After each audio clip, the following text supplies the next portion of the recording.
I never thought a pair of shoes could ruin a man's life, but that was before I met James, a quiet, middle-aged cobbler known by everyone in the neighborhood. His shop was one of those old, dimly lit places squeezed between modern stores, smelling of leather, glue, and bitter coffee. I remember the first time I walked past it, my eyes catching a pair of worn-out men's shoes displayed at the corner of the dusty window.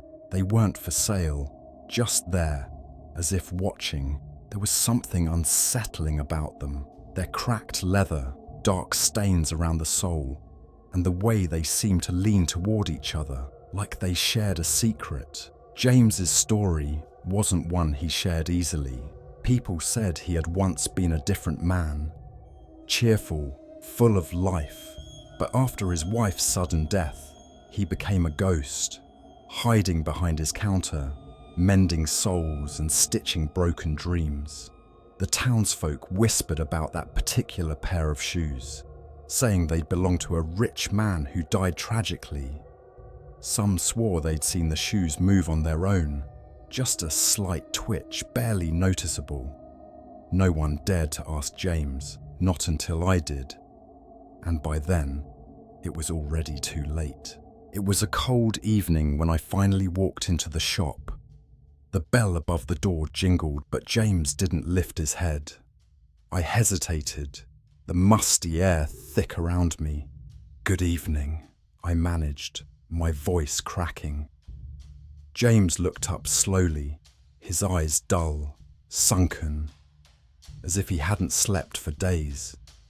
"Those shoes in the window, where did they come from?" I asked, pointing. For a moment, I thought he hadn't heard me. Then, with a deep sigh, he stood, wiped his hands on his apron, and leaned closer. "You don't want to know, my friend," he whispered. But I did. I nodded, unable to pull my eyes away from the cursed pair. "And so," he began, "years ago, a man named Richard had entered the shop, rich, arrogant, and wearing a suit that screamed wealth. He dropped those exact shoes on James's counter and sneered.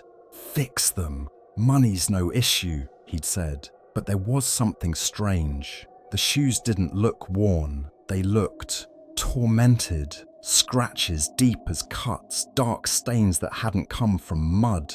James had felt it then, an uneasy chill crawling up his spine. James worked on those shoes for hours. Every stitch, every patch felt wrong. It was like the leather resisted, fighting back.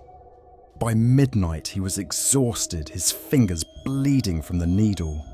That's when he heard it. A faint, raspy voice. "Stop." James froze, his blood turning cold. He looked around the empty shop, convinced he was imagining things. The next day, Richard returned. James handed him the shoes without a word. Richard smirked, slipped them on, and something shifted. The air grew heavy, and a terrible grin spread across Richard's face. "Perfect," he whispered, leaving a thick wad of cash on the counter. But that night, Richard died. His body was found in his car, eyes wide open, a grotesque smile carved into his face. There was no blood, no wounds, just those shoes still on his feet, perfectly polished. The police took the body but left the shoes behind.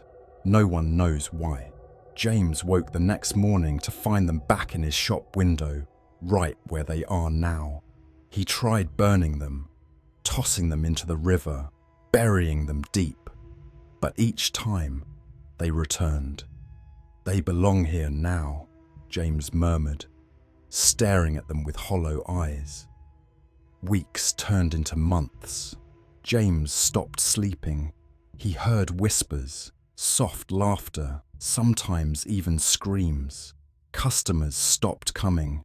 The only thing that remained was the shoes, their leather darker than before, almost pulsing like a living thing. I sat there, frozen as James told me everything. Part of me wanted to leave, but a stronger part needed to know more. And then came the moment I regret the most.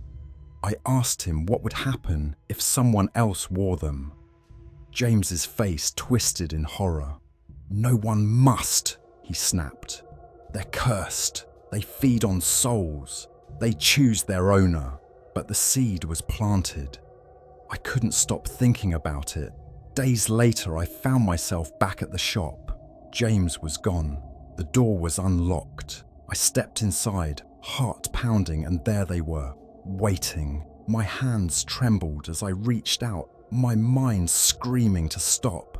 But something stronger guided me. I slipped them on. The fit was perfect. A chill ran up my spine as my vision blurred. I could hear whispers, laughter, voices from the void. I don't remember leaving the shop. Next thing I knew, I was home, staring at my hands. They weren't mine. They were older, wrinkled. My voice, when I screamed, was hollow, distant. In the mirror, Richard's face stared back at me, smiling. The shoes, they'd taken me. James was never seen again.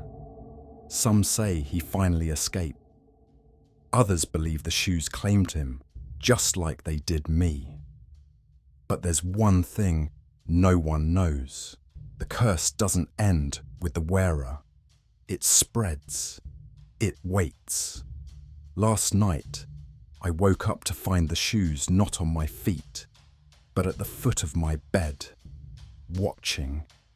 The whispers are louder now, calling a new name, not mine. I see someone watching the shop window these days, the same way I once did.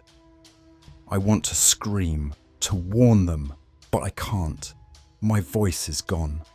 My body is failing.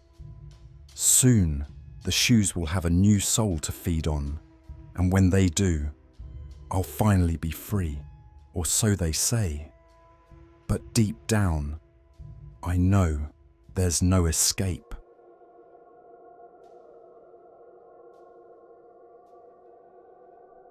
I still don't know what made me walk into that second-hand shoe store that evening. The sky had darkened early, the streets slick from the rain, neon reflections bleeding across the cracked pavement. Something about that flickering sign, Marlowe's shoes, Eston number 47, pulled me in. I wasn't looking for shoes. Hell, I didn't need a new pair. But the moment I stepped inside, I felt a chill crawl down my neck, as if I had entered a place that hadn't been touched by time. The shop was dimly lit, the air thick with the smell of leather, dust, and something else I couldn't quite place. The old man behind the counter barely looked up from his newspaper, his thin fingers trembling ever so slightly as he traced the lines of an article. Rows of shoes lined the shelves, each pair worn, scuffed, but meticulously arranged. My eyes wandered until they landed on a pair of men's leather dress shoes, dark burgundy, almost black. They were perfectly polished, out of place among the others. I felt an odd pull, as if those shoes were waiting for me. "Those just came in," the old man rasped, startling me. I hadn't even noticed him watching. "Fine pair. Italian make. Real leather. Worn only once. Or so they say." I swallowed hard, hesitating. "How much?" The man grinned slowly, revealing yellow teeth. "For you, 30. I didn't argue. Something about the shoes felt personal, as if they were meant for me. I paid in cash, almost expecting the man to stop me. Instead, he carefully placed them in an old box wrapped in thin brown paper. "Wear them well," he muttered. The rain had stopped when I left the store, the streets unnervingly empty. I walked home with the box tucked under my arm, a strange unease growing in my gut. It felt ridiculous, but I couldn't shake the thought that those shoes were watching me, even from inside that box. The first time I wore them was to the office. They fit perfectly, almost too perfectly. The leather molded around my feet like a second skin. Colleagues I barely spoke to suddenly noticed me, complimented the shoes. Even the boss nodded his approval. I should have been thrilled, but instead, every compliment sent a shiver down my spine. By lunchtime, I noticed something worse. My feet ached, not the usual new shoe pinch, but a deep, bone-level pain that made me limp. I took them off under my desk and gasped. My socks were damp, stained dark red, blood. Small blisters had formed on my heels, raw and weeping. I should have taken them off, gone home, but something in me refused to let them go. That night, I dreamed of someone else walking in those shoes.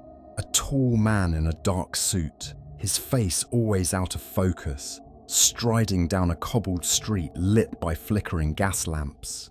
Each step echoed with a heavy, wet sound. When I woke, my legs ached as if I had walked miles. I barely had time to process the dream when my phone rang.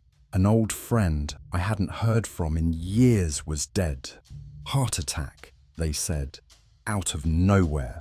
I sat there, staring at the shoes by my bedside, the memory of the dream sharp in my mind. Somehow, I knew the man I saw was him. I should have thrown them out, burned them, but every time I tried, my chest tightened, my head pounded. I even drove them to the dump once, only to find them waiting at my door the next morning, pristine, polished, mocking. The deaths started then. People I knew, colleagues, acquaintances, even my neighbour. Always sudden, always unexplained, and always after they commented on the shoes. I tried not to wear them, but the pull was unbearable. Like an addict, I found myself slipping them on, feeling that dark power surge through me. It wasn't just the deaths. I changed. I grew colder, detached. My reflection in the mirror seemed wrong, like someone else was staring back. My voice sounded different. I snapped at people, craved solitude, feared sleep. The dreams became vivid, detailed. Faces I knew, screaming, begging me to stop. Blood pooling at my feet, soaking into those damned shoes. I finally confronted the old man at the shop, but when I returned, the store was gone. Not closed, gone. An empty lot where it once stood. No one remembered it, not even the city records. I don't know what's left of me now. I've quit my job. I'm alone. The shoes sit by the door, gleaming, waiting. I can't destroy them. I can't give them away. They've become part of me. Sometimes I wonder if they were ever real, if any of this is.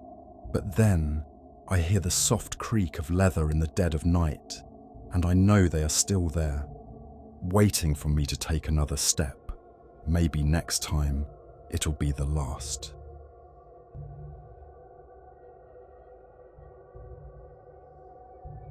You won't believe me, but I swear to God this is real. There are some things you stumble upon not because of coincidence, but because they're waiting. That night, the rain was relentless, hammering the streets like angry fists. I was late from work, exhausted, drenched to the bone when I saw it.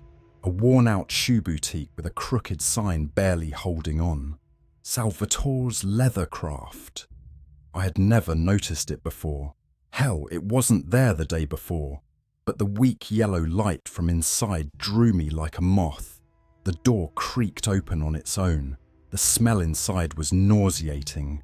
Rotting leather, mildew, and something else, coppery, like old blood. Shoes, hundreds of them, lined the walls, dangling from hooks like butchered meat. An old man emerged, skin pale, almost translucent, his eyes sunken deep into his skull. "Looking for something special?" he wheezed. I should have walked out. I should have run. But then I saw them.